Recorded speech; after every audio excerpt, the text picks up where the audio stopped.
No, Casey, you cannot go to bed. We have a podcast to do. You're going to be up for a while. All right.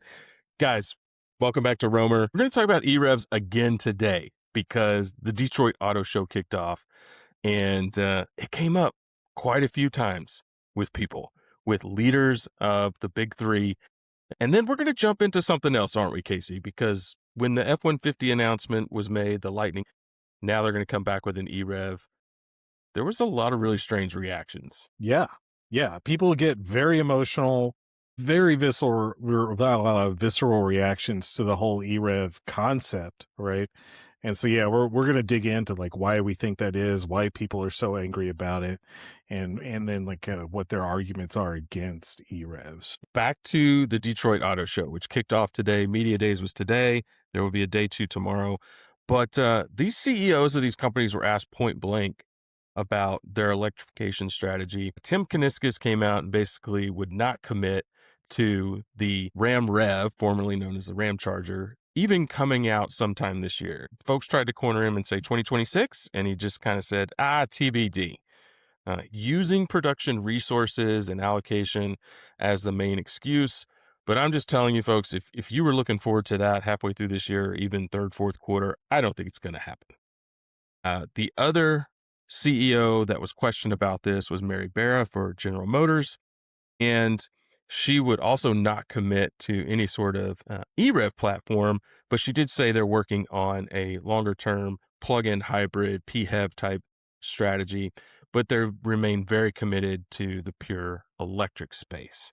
So it does feel like General Motors is probably even further behind Stellantis and, of course, Ford, who made the E-Rev announcement last month. So when Ford did make that announcement, if you were in any of the user forums or you were following folks on the X platform who cover the EV space, there was a lot of visceral reaction and people kind of throwing their hands up in the air and going, oh, why is Ford doing this? This is so terrible. The Lightning was a great product all of a sudden. And, people sort of, I think, felt like they were losing ground, didn't they, Casey? Yeah, I think losing ground's a big part of it. I think, we've talked about it before.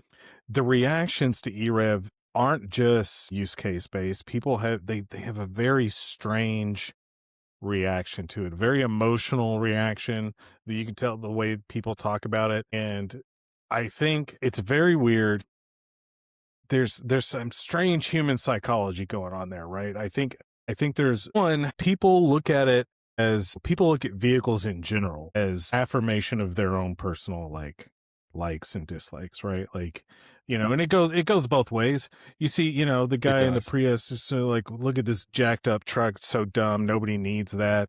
And then the guy in the truck is going, look at this guy in the Prius, he thinks he's so much better than me. And so it's all roll some coal. Right, I'll cut him off and roll some coal. I'll run him over. It happens all the time. It goes both ways. You're right. Yeah, for sure. But it's just so the EV, the hardcore EV crowd just sees it as just like, this is just, it's not how I want to do things. So they don't like it. There's an element of that crowd that just hates the internal combustion engine.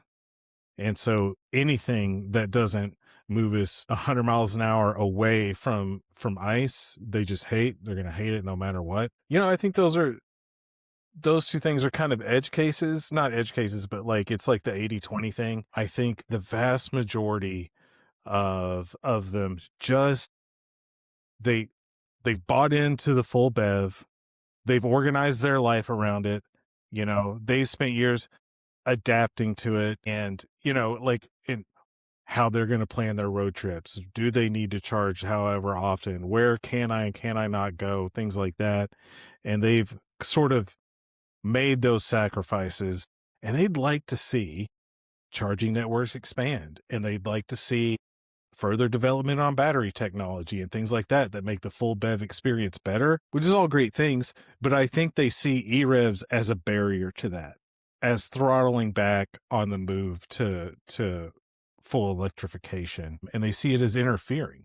Yeah, I think you're right. You and I have EVs. I've had multiple ones here in the family. We love them.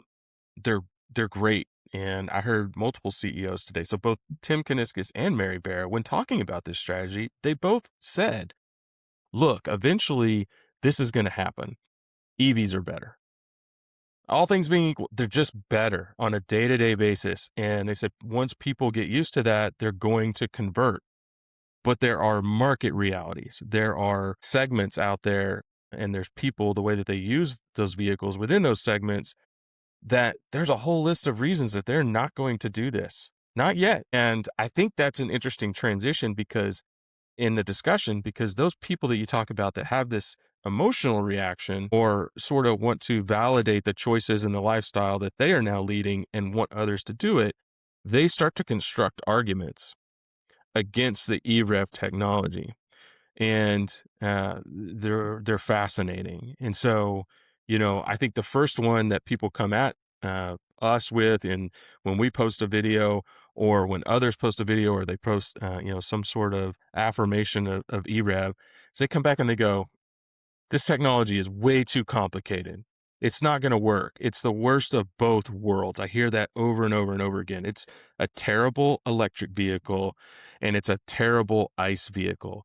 And now you're putting those things together. And so you're just getting this compromised platform. And, I'm really interested in your perspective on that because, as we've talked about it, I think people have a really bad taste in their mouth for the plug-in hybrid that we've seen a lot of manufacturers build. Yeah, I think that's right. I think people do conflate the two, right? That they think it's just like a PHEV with a bigger battery when it's not. And you know, I like PHEVs, and I think they fill a really interesting space in the market. So to me, even the PHEV discussion kind of has a similar emotional component to it because there's people like you just described that say, well, it's the worst of both worlds. You're making a terrible vehicle. And then there's people that really love their PHEVs and say, no, it's the best of both worlds. Yeah. And where you I do fall on think, that really depends yeah. on your actual use case, right? Yeah, and I do think there's some validity to the argument that PHEVs are too complicated. I think, engineering these vehicles has proven really difficult for Mm-hmm. manufacturers. And, you know, Jeep, we had the Wrangler PHEV. We just did a video on the fact that they ended that program and the problems that they had. But you know what? Toyota's out there cruising around with a really killer RAV4 platform that's a PHEV and Mm-hmm. is doing really well and hasn't had those types of issues, right? And so it is dependent on the manufacturer, but it is more complicated to have an electric motor embedded in a traditional transmission, and all of the different things that go in to making that platform work. That's not the case with EREV. No, It's a very elegant, simplistic approach that, less complicated. it's less complicated. Yeah. Now you It's got more to do it right, complicated than a pure right? EV and more complicated than a pure Absolutely. ICE, but it's far less complicated than all of the compromises that exist out there, whether it be just a regular hybrid or a plug-in hybrid. It's not that complicated technology. And it is going to arrive with so many capabilities that PHEVs and pure BEVs just don't provide, right?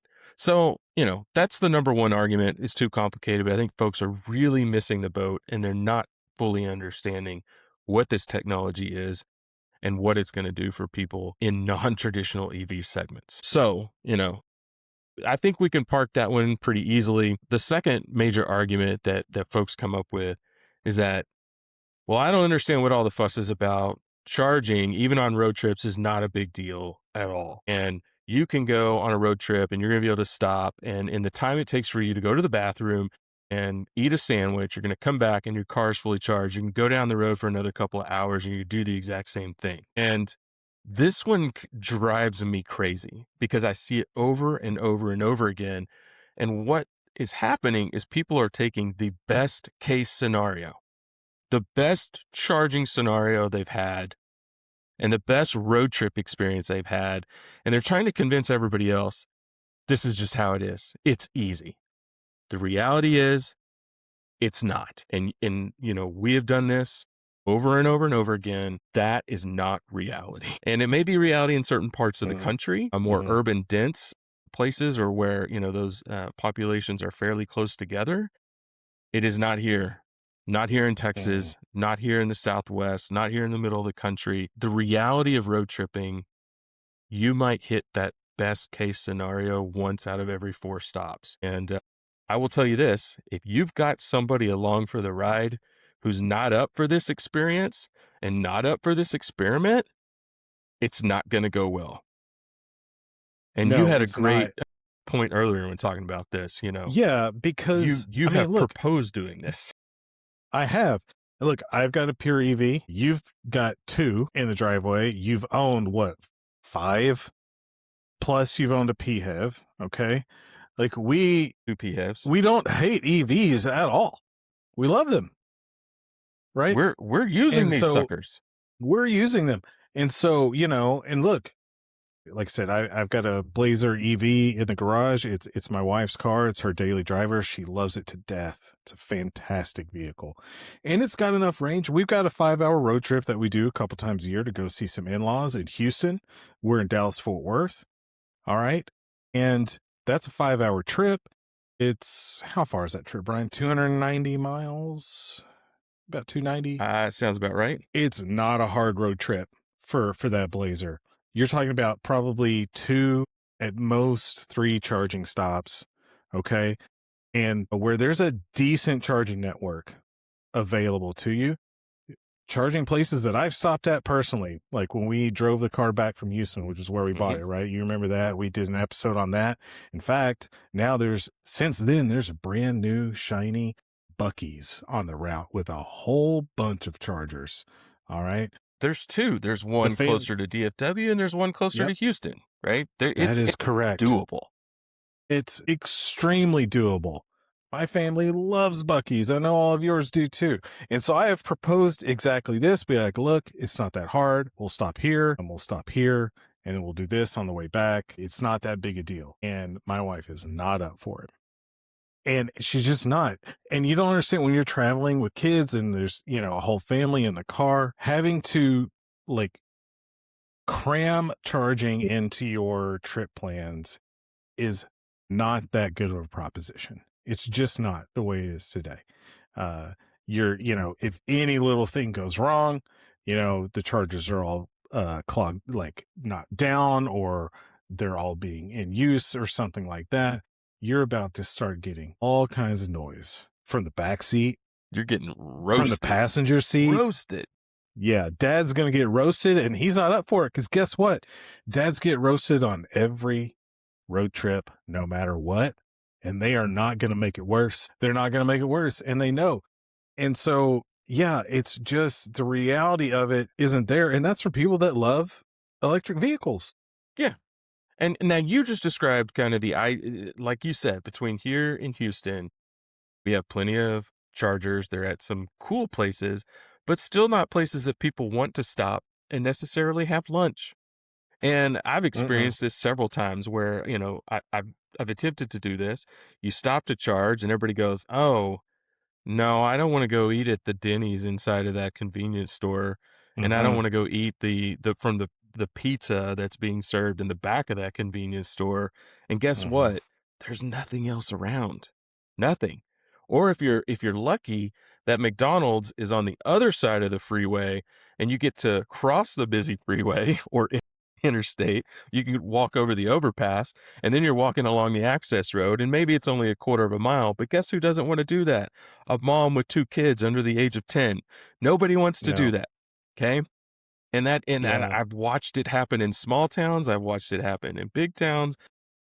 It's, the longer the road trip goes, the more often you're going to encounter those really awkward, longer stops where people are just pissed. So now you're going to spend 45 minutes sitting there, maybe longer, because maybe you've got to go all the way from 10 to 80. And guess what? This thing is going at half the rate it should for whatever reason. And you're going to be there a while. And now you're going to drive down the road 15 or 20 minutes. And now you get to stop for lunch or dinner. So that stop has now become 2 hours. And if you do one 2-hour stop, it's over. You're done. I It's I think over. what I hear a lot about, especially when people make this argument and then we counter with something similar, you get a lot of, it's not that bad.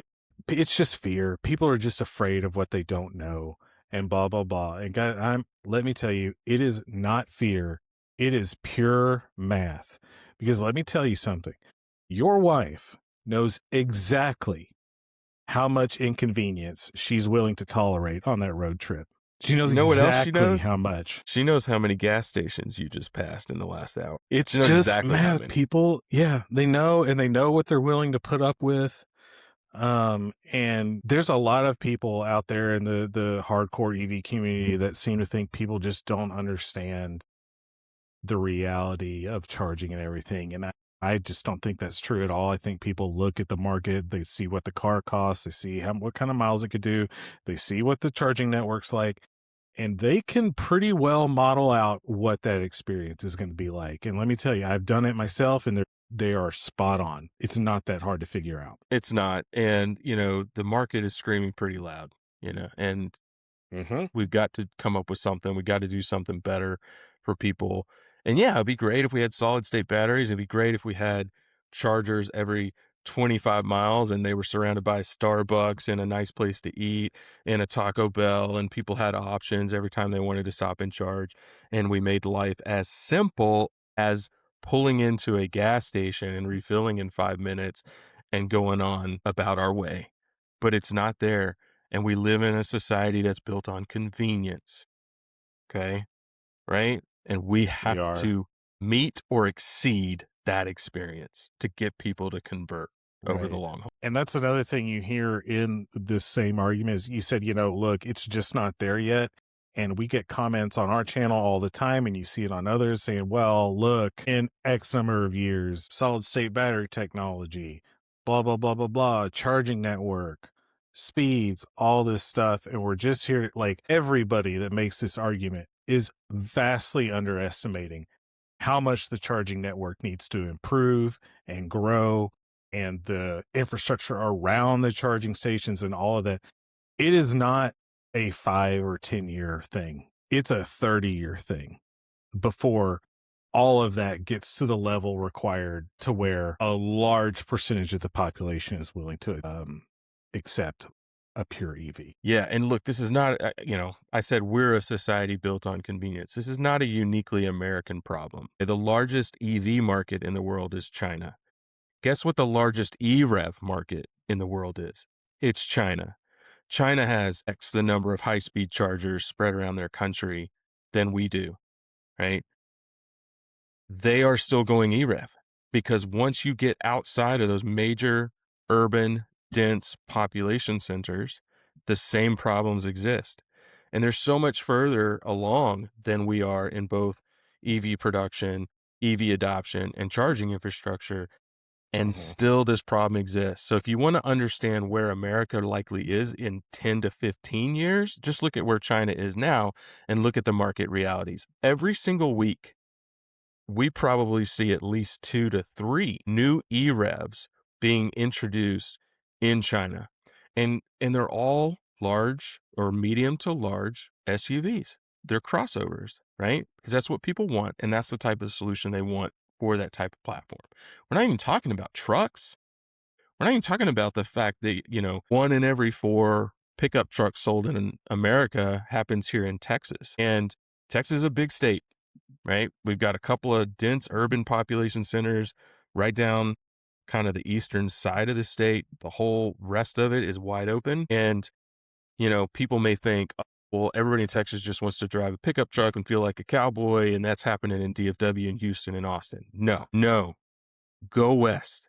As soon as you start heading west and you got an 8-9 hour drive to El Paso, you are going to pass Ford, Ram, Chevy dealers, one after the other, out in the Dozens middle of of them. nowhere. You're going to see them, dozens of them. And guess what they have on their lots? White pickup trucks, as far as the eye can see, because that is a tool in that part of the world. And that's repeated in Montana and Wyoming and Oklahoma and Kansas and Utah and Colorado and New Mexico. Like, guys, you're It's a way missing of the life. boat, right?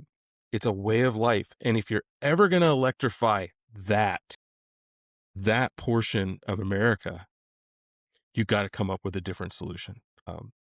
E-Rev is going to get us there. It's going to get us there. So the last argument, major argument that we hear from people kind of along the same lines is, well, nobody needs that much range. Nobody needs the 700 miles that Ford and Ram are promising in their trucks. What are we doing? People only drive 50 to 60 miles a day. To which we say, you're absolutely right. You're absolutely correct. So many people are only going to drive that far every day. So why, for the last 10 to 15 years, have we been trying to stretch EV platforms from 200 to 250 to 300 miles? Why have we been doing that? What's the point?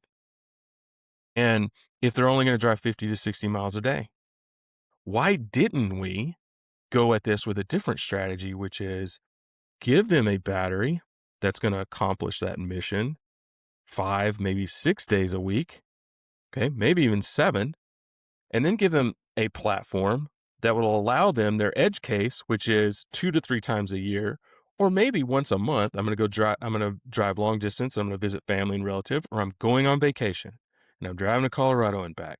Why couldn't we have done that? Because Casey, like, what's the math when it comes to batteries and battery size and production? Like, we could have built so many more EVs, right? Like, isn't that reality? We could have built so many with the same amount of lithium. You could have built so many more EVs. Well, I've made this argument on the channel before, right?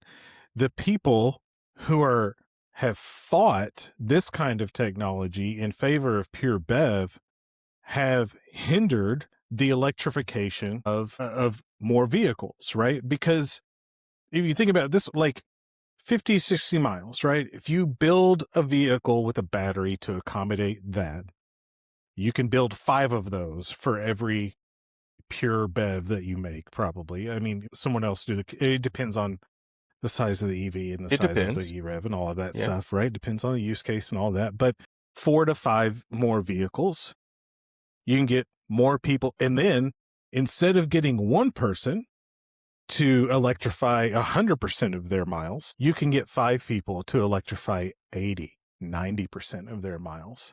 And you're going to electrify more miles driven in the US. You would be reducing the carbon emissions far more by using this strategy. You would be using far less government money to do it, and you would not be like forcing people into these, you know what I mean, right? Like it's a much more sane strategy to electrifying more miles driven in the US.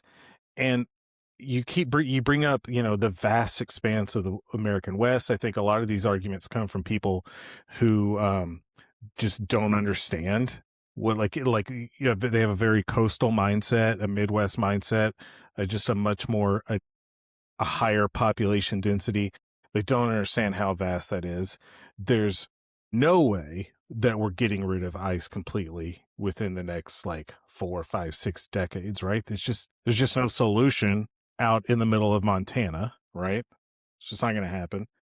And so, yeah, we've gone about this in entirely the wrong way. And it just drives me crazy. And we've seen it play out for 10, 15 years now, and people are still making the same silly arguments. They are making the same arguments, and I just wanted to double check this, the EV adoption rate in the US, because I think it's still like south of 10%.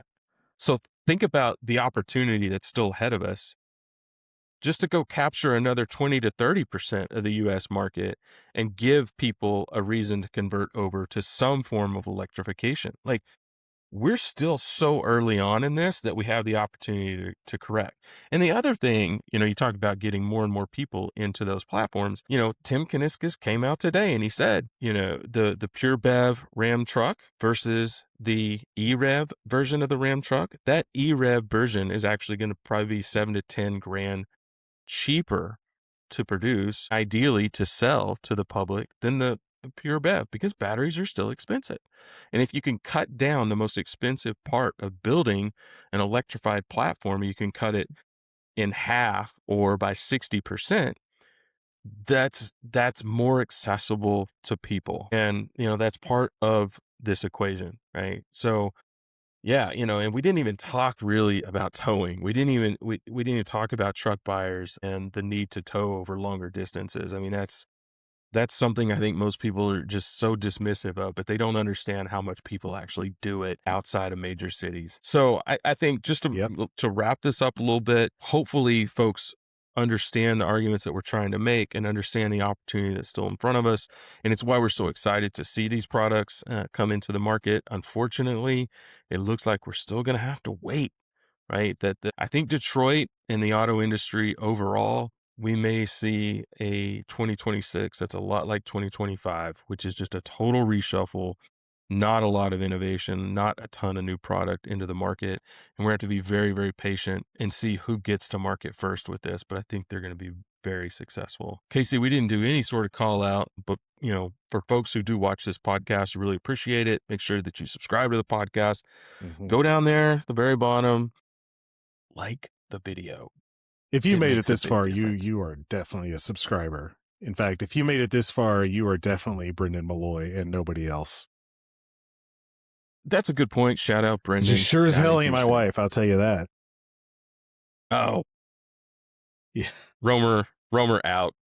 Do the awkward wave. Let's get out of here. Over out.